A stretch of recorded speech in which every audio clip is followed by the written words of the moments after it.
What's cooking, Juventus fans? Welcome back to your old lady's favorite YouTube channel. The Super League is back in the news. The Attorney General, I guess it depends where you're from, he had some comments to make on his feasibility of what the competition means.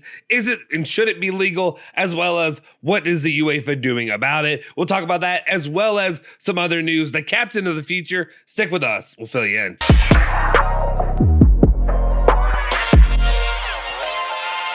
Ciao ragazzi, welcome back to the Bianconeri. My name is Justin Sofro. Today, it is Thursday, December 15th, 2022. Of course, I got your latest rundown of all things Juventus, all the news you care about each and every single day. Before we do anything though, do me a solid favor, smash that like button, hit that subscribe button, hit that bell icon to stay notified for all of our latest videos. If you haven't done it before, make sure you let us know in the comment section down below what your opinion is on the Super League. And before we get to the main topic, of course, it's going to be who will be the next captain of Juventus. Leave it in the comment section down below. Let me know who you would think would be the captain of Juventus. Who should it be? Who would be your pick before we talk about where the club appears to be headed? All right, let's get into it without any further ado. And very first news of the day, just at this point, it's a daily occurrence. For some reason, we have to keep putting this out there. It's the same news, same old song and dance. It's going to get done. Tutto Sports reporting Juventus and Danilo are close to reaching an agreement on a new deal until 2026. Now, that is the difference in what we're reporting today. Instead of just the new deal,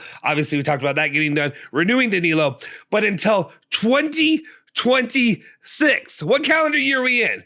Huh? 22? 22. Really? 3 more years? Three more years. 3 more years of Danilo. I'm not saying that could be a bad thing, but what I'm saying is you really want to tie yourself to 3 more years of Danilo. He's old. He's old. He's going to be old. What are we doing? This is something that needs to be done. It doesn't need to be done right now. You don't need to do 3 years. That's it. That's all I got to say. We talk about this every day. All right, let's continue on, though, and talk about moves in the Mercado and guys that could get it done. And the guy who I've said on the channel, and it looks like Juventus is agreeing with as well, Giuntoli. CalcioMercato.com is reporting that Juventus are eyeing Napoli sporting director Cristiano Giuntoli. The Bianconeri consider the director as the man who could take them to the next level. Absolutely. I am stuttered.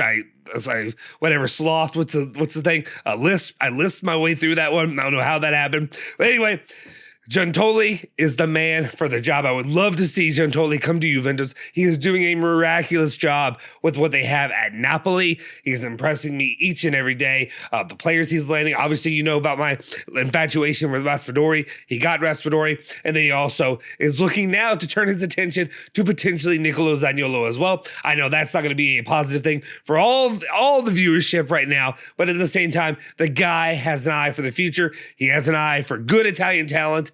And also, he is the guy that I think can rebuild Juventus to what we hope and dream that it would be. All right, let's continue on, though, and let's talk about another name that's being floated out there for Juventus and link with them.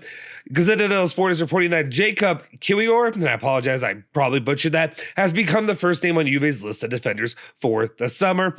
There is competition, but thanks to some good talks in recent weeks, the club are well positioned. So that's another name we can keep an eye on. It's an interesting name. I don't know how much money they want to put into this kind of a purchase for Juventus, but it's also interesting, obviously, given that Bonucci probably has seen the waning days of his career wearing the black and white. Juventus are going to need another center back. They're going to need more defenders. That could be an option for them to go with. Let us know if you think that's a good player for Juve to look at as well. All right, then we get into this topic. And this is the one that I think is interesting to me. And that is, of course, the idea of the renewal process and who's the next guy up. Well, Gazzetta dello Sport's reporting that after Ilian Jr., Manuel Locatelli, once signed permanently, will even sign a long contract with Juventus. Within the Bianconeri circles, he is considered to be the captain of the future. That is after Bonucci and Danilo. That's kind of interesting to me. We've had a lot of names. Chiesa. We talked a little bit about Vlahovic. Of course, Vlahovic's future right now with Juventus is under scrutiny. We don't know. Is he side-eyeing? I'm sorry. I have to do it. Is Vlahovic looking at the EPL like it's the second goalkeeper for Serbia's wife? I did that. I said that. Yeah, I'm not removing it. I'm not proud of it, but I had to make the joke. Anyway, Is he eyeing the EPL as they are eyeing him currently? We will see. But otherwise, that's an option that I thought maybe could be an interesting look for a captainship in the future, especially if they want to invest in him long-term with the club. Right now, that's completely in flux. So Locatelli could be an interesting way to go, though. I'd really like to see some of those performances step up, take a notch up a little bit in the next season or so, just because if you want to be a guy who's going to be a captain, you have to lead by the way that you play and the way that you perform too. Interesting though, Bonucci, obviously. Danilo, we talked about that he could take over from Bonucci, and he probably is in that path probably to do that within the next season. But again, he's only on a limited time slot being with Juventus any longer because of his age. Let's continue on. The last big story of the day, though, and that is revolving around the Super League.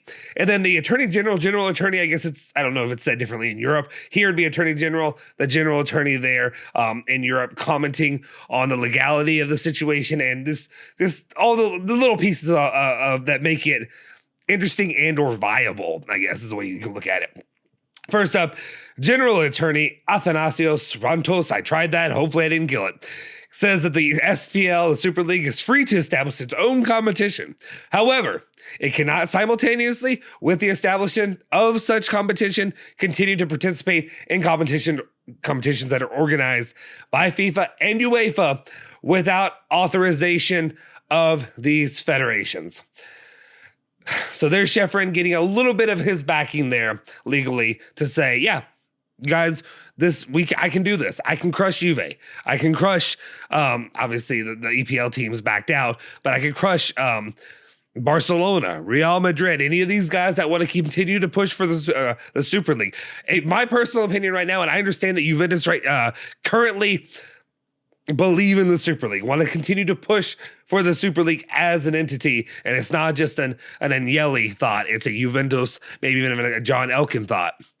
My personal opinion, back away, guys, back away from it. We don't need it. I like the idea of the Super League, but let's right our ship right now before we go full steam ahead on pushing on this Super League business. That's my personal opinion. There's a lot of benefits that can come out of it, I'm sure monetarily, and then also competition-wise. Maybe if you can't win the UCL, make a new competition. I guess that's what I'm looking at right now.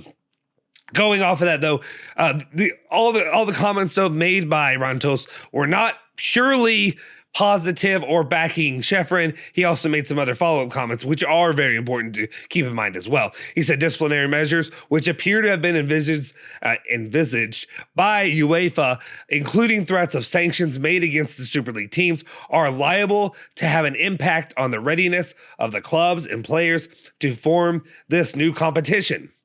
Therefore, to close off the market for the organization of football competition in Europe to a potential competitor. And this is, the language is a little bit odd, but basically what he's kind of doing is kind of condemning just how over the top and how crushing the moves by UEFA, Sheffrin, guys like that, are against teams that want to establish another competition. Any kind of form, basically crushing, to me, the way I'm taking it, let me know if I'm taking it the wrong way. The way I take it is he's kind of crushing the idea that UEFA and FIFA have a monopoly over competition when it comes to European football and the top tier competitions overall. He goes on to say that at the end, and I think this is where I get it though, he says that UEFA must avoid favoring its own competitions by unjustifiably refusing to authorize competing events. And that's what's important. That's the point where I think what he's saying is, you can't continue to run a monopoly on just because you want to focus in on these events when there should be able to have growth and have further competition in the sport. And for the long-term longevity of the sport, let's do that. That's the way I look at it.